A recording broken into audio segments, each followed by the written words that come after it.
Hello everyone. Today we'll discuss the topic accessory respiratory organs in fishes. In some tropical freshwater fishes, special structure called accessory air breathing organs are present in addition to gills. Such structures are generally developed in response to the exceptional environmental conditions or extremes of the or unfavorable environmental condition which include life in the foul water which have very less amount of oxygen or lived out of water for short periods. The air-breathing organs or accessory respiratory organs enable the fish to tolerate depletion of oxygen in water or to live out of water for short periods.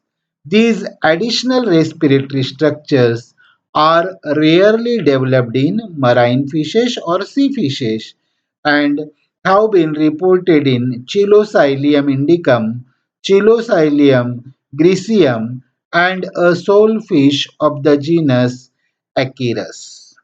So, what are these respiratory organs? These are such organs which having ability to take the direct oxygen from the air.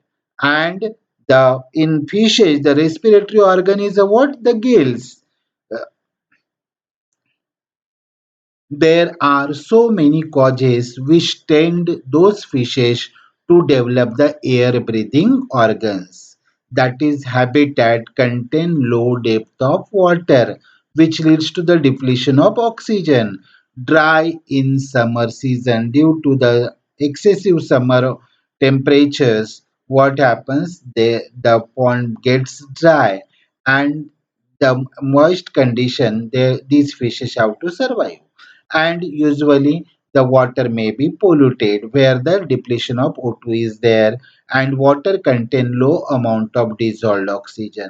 Due to such causes, the fishes are tend to undergoing evolution, and through evolution they have developed a specialized structure which will help the fishes to take the oxygen directly from the air or extract the oxygen from the air, and such organs are called as a air breathing organs, or these are called as a accessory respiratory organs. Then the air breathing fishes. What are these air breathing fishes? It can be defined as fishes which lives in land for a short time by taking the oxygen from air with the help of certain specialized structures. A superficial or internal organ which complements the gill in exchange of gases with the environment. When the fish is in poorly oxygenated water or in air. In some cases, it may also function as a hydrostatic organ or the balancing organ present in the body, and these fishes are called as a air breathing fishes. Then what are the respiratory organs or accessory respiratory organs in fishes? The first one, skin act as a respiratory organ. Then buccopharyngeal epithelium, it acts as a respiratory organ. Then pharyngeal diverticulum, opercular chamber modified for aerial respiration. The development of diverticulum from opercular chamber, a part of alimentary canal modified for aerial respiration, and air bladder modified as a respiratory organ. These are the seven accessory respiratory organs which help the fishes to take the oxygen directly from the air and helps in their survival outside the water for short duration. These are the seven organs that we have already discussed. Then the first one is the skin as a respiratory organ. You might be knowing in the amphibians, the skin is moist and it acts as a respiratory organ. Likewise, in fishes also, in the eel Angula angula, Amphipoenas cuchia, and in Periophthalmus and Boliophthalmus, the skin is highly vascular and serves for exchange of gases as in the frog when the fish is out of water. These fishes habitually leave the water and migrate from one place to another through damp vegetation, and during this period the moist skin it helps or it serves as an important organ for respiration. Since Amphipoenas and Mastocymbalus, these are the two fishes, one is Amphipoenas and another one is a Mastocymbalus. These live in oxygen deficient stagnant water. The skin is of little use for respiration, but it helps or plays important role in extracting the oxygen from the air when the fishes are exposed in drying up muddy ponds or when fish is moving out of water. The glandular secretions of the skin protect the skin from the desiccation or the drying. This is the skin in fishes which remains. This is the mucus gland which are present over the skin, and it helps in the keeping the skin moist so that the skin is able to able to respire. The skin is highly vascular and provided with the mucus gland which remains always moist and helps in the respiration in the fishes and does act as an accessory respiratory organ. Then these are the fishes which where the what skin act as a accessory respiratory organ. The uppermost is a Mastocymbalus armatus, and the second one is this eel Angula angula. In both these fishes, the what skin act as a accessory respiratory organ. This is a periophthalmus. In this also the skin act as a what? Accessory respiratory organ.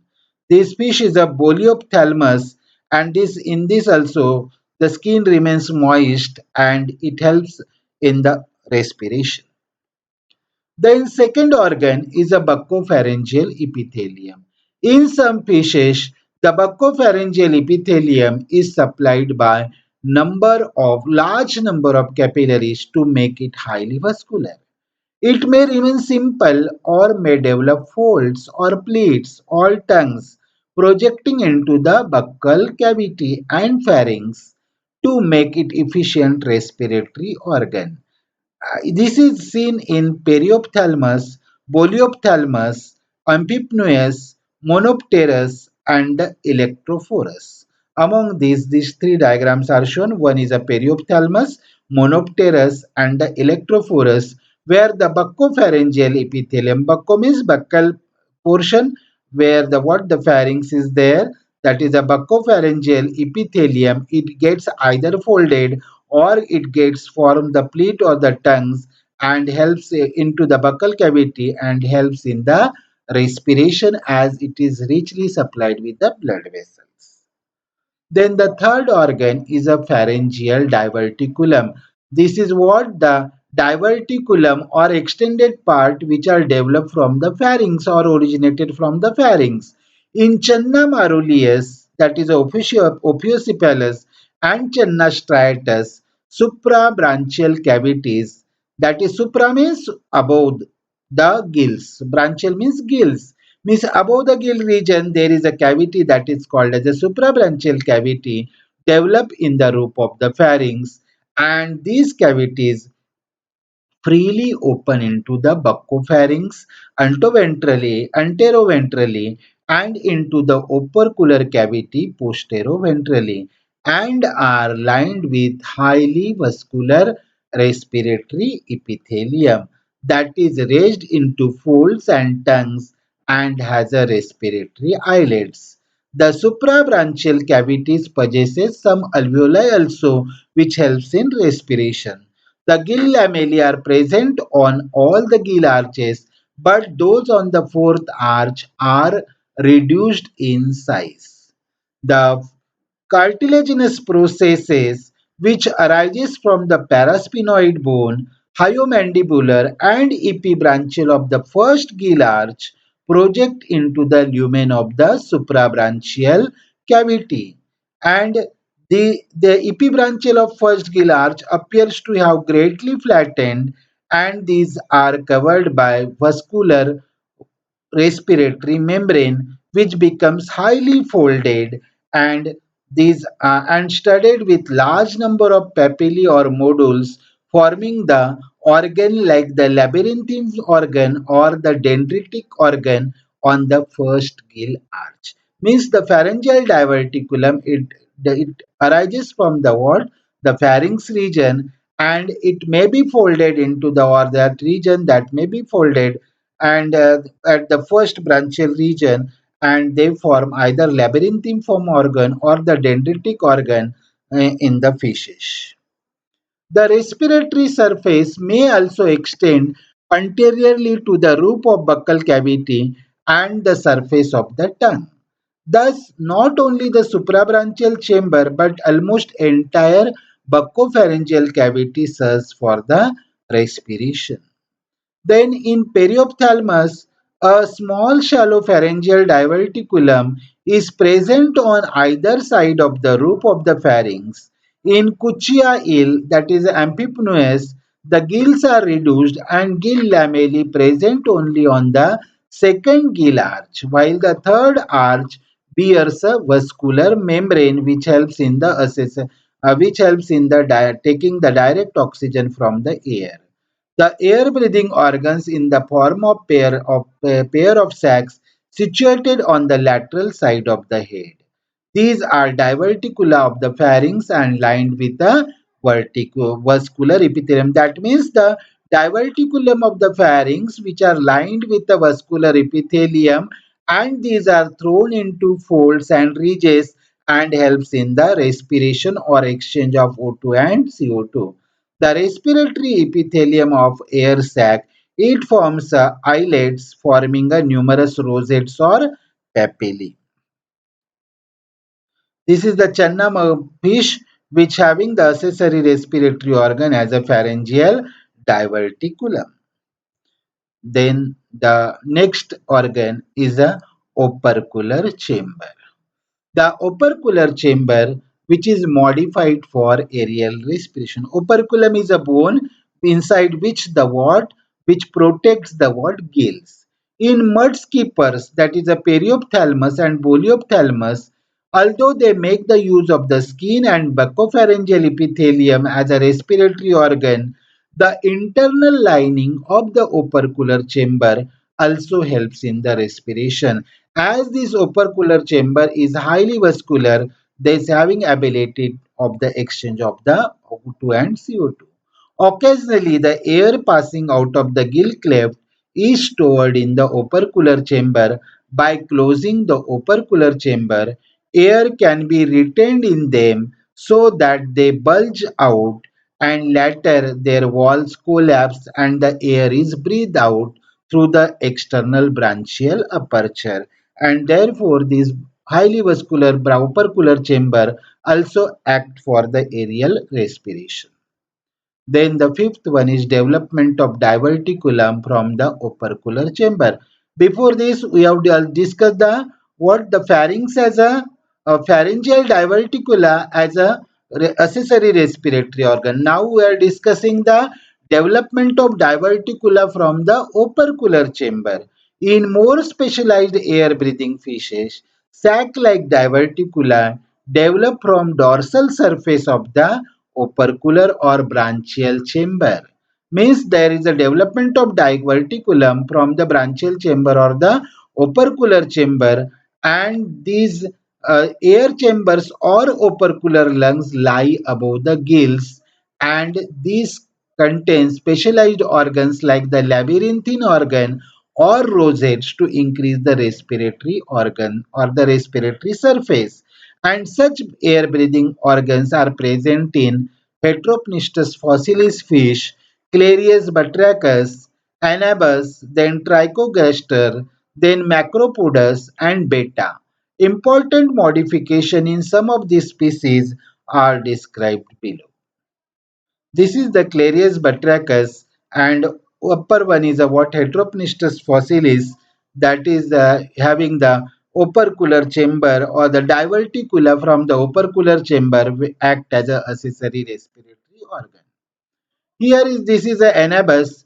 Here the what this is the gill region or the this is the first gill arch, and this is a suprabranchial cavity, and the opercular chamber or the this part, that the diverticulum from the operculum, that gets folded, and it forms a labyrinthine form organ, which it is folded upon itself to form the what accessory respiratory organ. This is a anabas fish which having ability to survive outside the water in moist condition, and this is due to the what labyrinthine form organ which act as a accessory respiratory organ.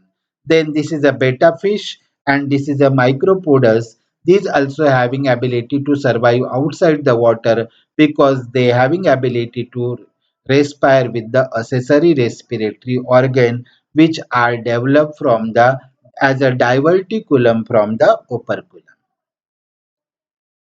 This is a labyrinthine organ which is what greatly folded in the Ophiocephalus striatus or the channa fish. Then in the Clarius batrachus, some of the primary gill lamellae or of the gill arch are fused to form a fan or gill plate. Hence, there are four fans. As the gills are four, the four fans on either side, and this consists of the areas, that is some vascular area and some non-vascular areas. The respiratory membrane lining the suprabranchial chamber is also composed of vascular and non-vascular areas, of which the former show the larger number of the islet. Now, that is the vascular areas shows the large number of islets and well-defined exhalent and inhalent aperture, that is for the suprabranchial chamber. The fish rises to the surface of water and it takes the or gulps the air in from the pharynx, enter into the suprabranchial chamber through inhalent aperture, and which is a narrow gill slit between the second and the third gill arches. When air enters the opercular cavity, it is directed to the suprabranchial chamber by the action of the fans on the fourth gill arch, which works as an excellent aperture, and it provides an exit to air from the suprabranchial chamber into the opercular cavity. These are the fans or the these in this fish or the Clarius batrachus. These are the gill arches. This is the first gill arch, the second, third, fourth, and this gill arch act or this gets modified to or fused together to form the what that is a these gill fans. Then the next organ, which is a dendritic organ or arborescent organ, or that is called as a rosette. These are the arborescent organ or the tree-like branch structure. These are called as a rosette organs or the arborescent organ, and these are nothing but the diverticula of the diverticula of the pharynx or the suprabranchial region, and these are called as air trees. They are two in number and present on each side, supported by the epibranchials of second and the fourth arches. The first of these is small in size and the lies in ante. This is the first and this one is the second. The first one is small and lies in the anterior compartment.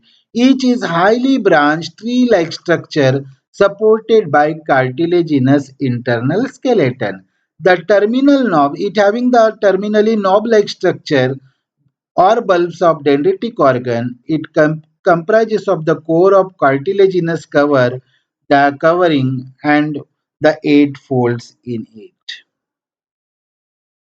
Then just you have seen the fans or the gill plates. These are the fans or the gill plates which act as an accessory respiratory organ. These primary gill lamellae are fused to form the fan or the gill plate, and there are four fans on either side, and it having both the areas, that is the vascular and the non-vascular areas. Vascular areas are meant for the accessory respiration.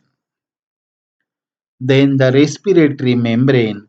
The respiratory epithelium covering the air breathing organs of various teleost shows complicated structure, and it comprises of the vascular and non-vascular areas. The non-vascular areas are called as a lens, and what the respiratory regions or the vascular areas are called as the islets. Exchange of gases takes place in the islets, which are very highly vascular and show lamellar structure as in Heteropneustos and the Clarius. Then the arborescent organ that we have already discussed. This is in Clarius batrachus. This is a arborescent organ. That is a anterior one is small and posterior one is the large, and this organ is also called as a dendritic organ. And these are the four gill arches. They fuse together to form the structure that is called as a fans.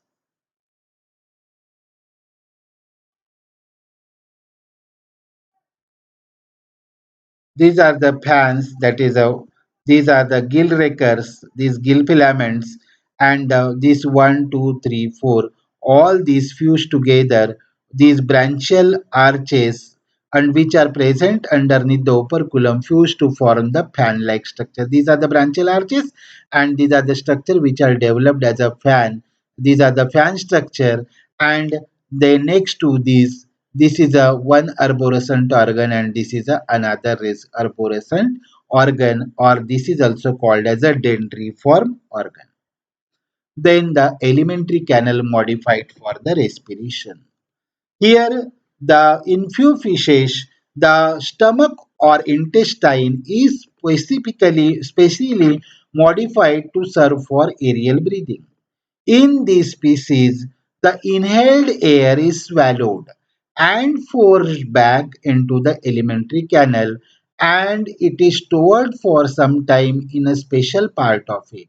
After respiratory exchange, the following modifications takes place. The wall of stomach or intestine, it becomes very thin and considerably practically transparent due to reduction of the muscle layer for the exchange of gases.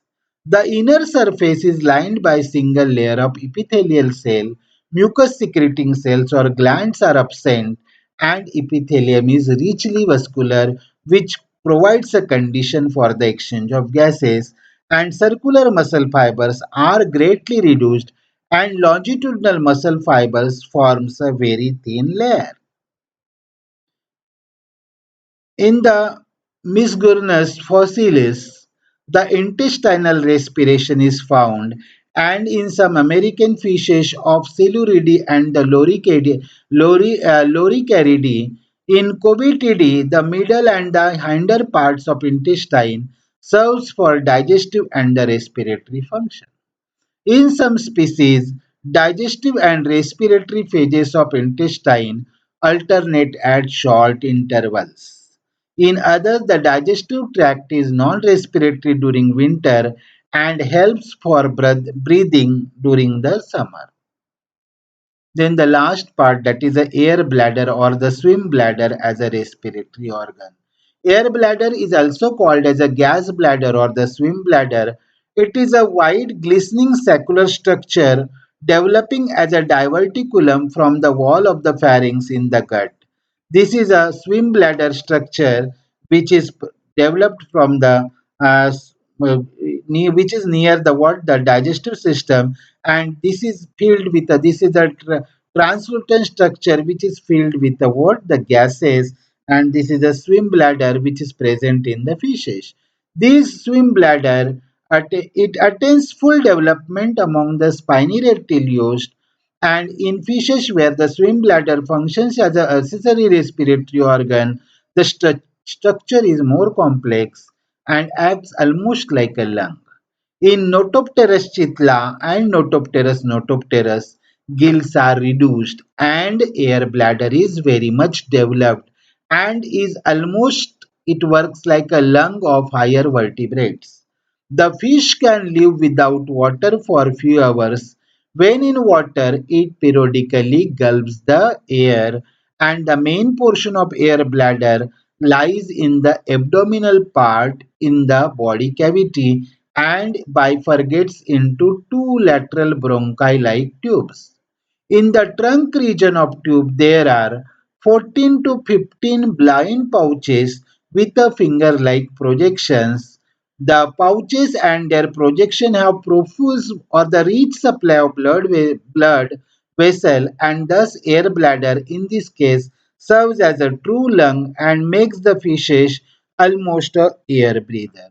In this diagram, this is a Notopterus chitala, and in this diagram you can observe the what this swim bladder, and this swim bladder having the finger like projections, and when it gulps the air, the directly the oxygen it is taken in the swim bladder and it is deposited towards the where these finger-like projections of the swim bladder, and as these swim bladders are richly supplied with blood vessel, they help in the exchange of O2 and CO2. The air bladder of some fishes is modified for aerial respiration. Thus, in Polypterus, Amia, Lepidosteus, then Gymnarchus, and in the Dipnoi, the air bladder is most highly evolved, acting as a lung in many of these species. The circulatory system is also modified so as to resemble the amphibian condition or urodale condition. This is the swim bladder, then the pharyngeal air sac that act as a respiratory organ in lungfishes. Then this is the climbing perch anabus that we have already discussed. This is a suprabranchial cavity that act as a what? The accessory respiratory organ, and this is a fold of the skin that is above the branchial region. That organ it is called as a labyrinthine form organ, having directly ability to take the directly oxygen from the air. Then this is a walking catfish that we called it as a what? The clarius. Clarius, the what these gills are or the gill arches 1 to 4 they fuse together, and it having the it forms the what fan-like structure, and these are the arborescent organ that is anterior and the posterior. These are also called as a dendriform organ or the tree-like. The anterior one is smaller and the posterior one is a larger. Then in the this Heteropneustos fossilis, this also the what the air sac act as a what the accessory respiratory organ.